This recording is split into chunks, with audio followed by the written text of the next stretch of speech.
நீங்களும் எங்க அம்மா மாதிரியே பேசுறீங்க. தயவு செஞ்சு இதை புரிஞ்சுக்கோங்க. நான் மேற்கொண்டு படிக்கணும். என்ன தடுக்காதீங்க.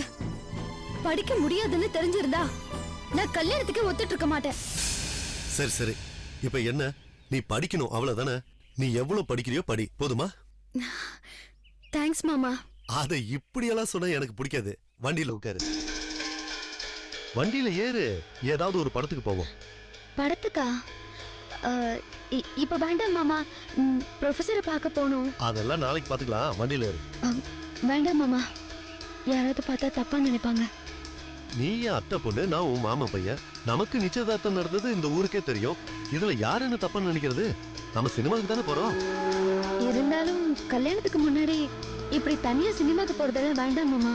அப்ப நீ என் கூட வரமாட்ட, அப்படிதானே? மாமா கைய விடுங்க மாமா, எல்லாரும் பாக்குறாங்க.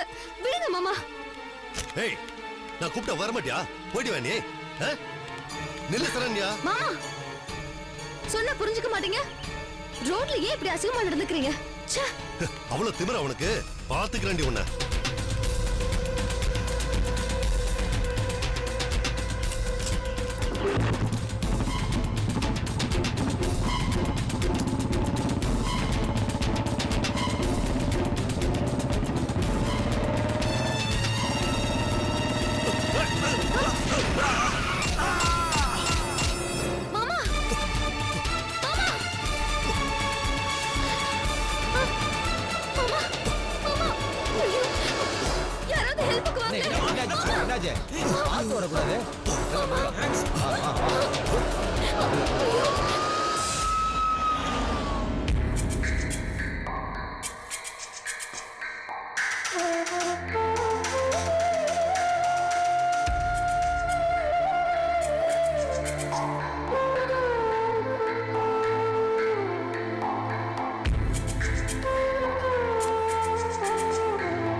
மேடம், டாக்டர் உங்களை கூப்பிடுறாங்க.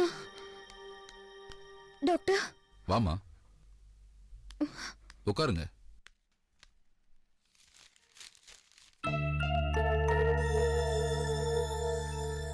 பேஷண்ட் உங்களுக்கு என்னமா வேணும்? என்னோட சொந்த மாமா அவரை தான் நான் கல்யாணம் பண்ணிக்க போறேன். ஏன் டாக்டர்? அவரோட ஹெல்த்தை பத்தி ஒரு முக்கியமான உண்மையை சொல்ல வேண்டியிருக்கு. அதை முதல்ல உங்ககிட்ட சொல்லாமான்னு யோசனை பண்ண. ஆனா இப்ப முதல்ல உங்ககிட்ட தான் சொல்லணும்னு நினைக்கிறேன். சொல்லுங்க டாக்டர். உங்க மாமாவோட பிளட்டை செக் பண்ணதுல HIV பாசிட்டிவ் இருக்கு. ஐ மீன் அவருக்கு எய்ட்ஸ் இருக்குமா?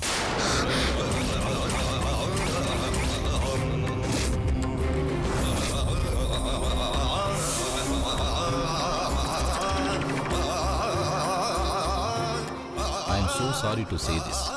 நீங்க ஒருவேளை யாரோ ஒரு சம்பந்தம் இல்லாத ஆளா இருந்திருந்தா நான் உங்ககிட்ட இந்த உண்மையை சொல்லாம கூட தவிர்த்திருப்பேன். நீங்க அவரை கல்யாணம் பண்ணிக்க போற பொண்ணுன்னு சொல்றீங்க, அதான் சொல்லிட்டேன். நாங்க நார்மலா பேஷண்ட்ஸுக்கு பிளட் டெஸ்ட் பண்ணும்போது சுகர் எவ்வளவு இருக்கு, ஹீமோகுளோபின் எவ்வளவு இருக்கு, கொலஸ்ட்ரால் எவ்வளவு இருக்குன்னு தான் நாங்க முதல்ல பார்ப்போம். HIV டெஸ்ட்லாம் பண்ண மாட்டோம். எங்களுக்கே ஒரு சின்ன டவுட் வந்துச்சு, அதான் HIV டெஸ்ட் எடுத்தோம். இந்த விஷயம் தெரிஞ்சது உங்களுக்கு ரொம்ப நல்லதா போச்சு. நீங்க கும்பிடுறீங்க பாருங்க, அந்த கடவுளுக்கு நன்றி சொல்லுங்க.